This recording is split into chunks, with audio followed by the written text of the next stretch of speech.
Pé na Estrada com o Portal Lucas Torres não é só estar nas estradas, mas sim conhecer pessoas e conhecer histórias das pessoas. E estamos aqui com Leivinha. Leivinha, fala um pouco da sua história, como que, resumidamente, né, para não ficar muito comprido.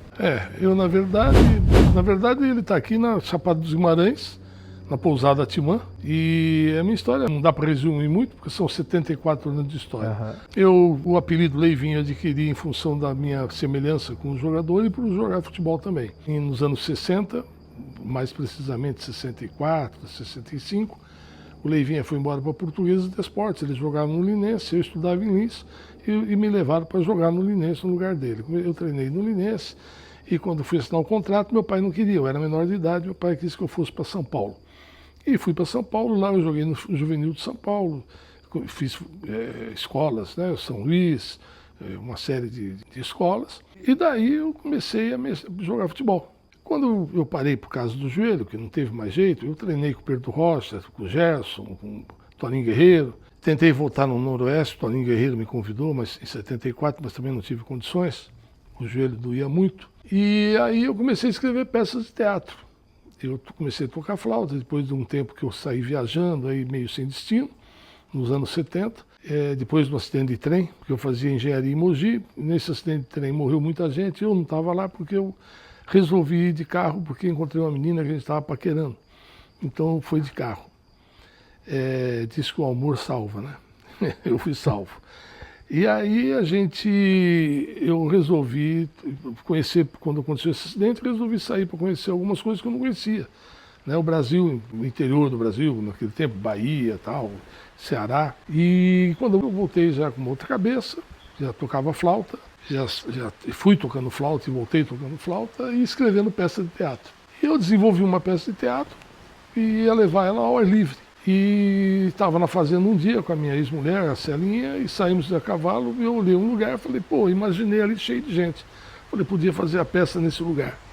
Foi quando a gente resolveu fazer um festival, porque alguém ouviu, ligou para outra pessoa em São Paulo, o cara me ligou e disse, Leivinha, você está vendo o festival? Eu falei, tô, mas não tenho grana para cachê, eu dou estadia, dou transporte e tal. Ele falou, tô dentro, tem 8 grupos aqui que trabalham comigo, eu tô dentro. Eu falei, então, estou chegando em São Paulo aí semana que vem, vamos se reunir, assinar o contrato, e assim começou o festival. E eu comecei a desenvolver o festival ali, praticamente sozinho, porque eu era o mais velho do grupo, tinha 22 anos. Qual era o nome do festival?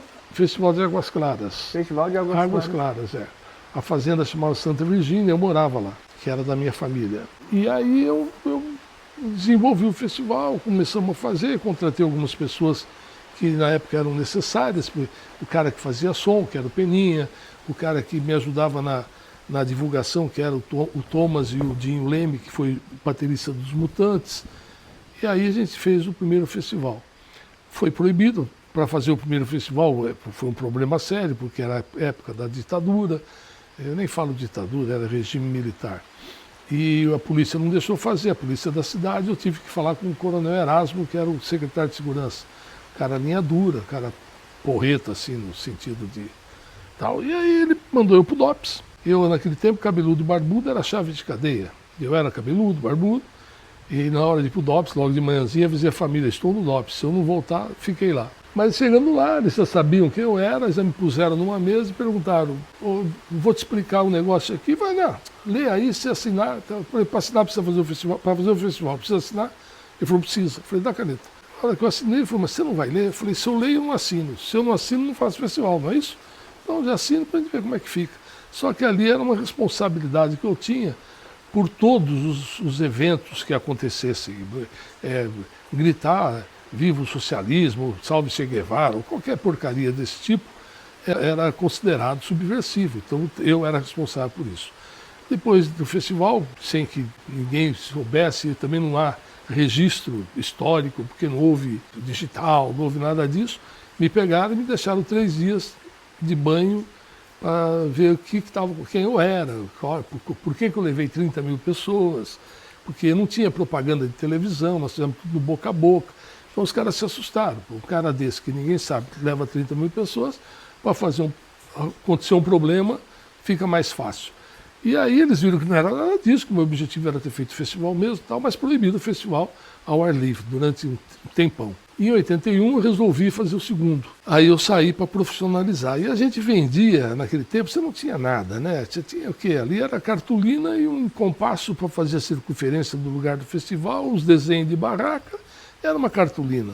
Você apresentava, cara, estou fazendo um festival, contava a história. Fui falar com o Gil, eu já conheci o Gil de alguns anos atrás, né? E não era muito íntimo, mas fui falar com ele, ele falou, não, eu faço, eu topo. O festival, contei a história, ele falou, eu topo. Ele já tinha ouvido falar do primeiro e tal.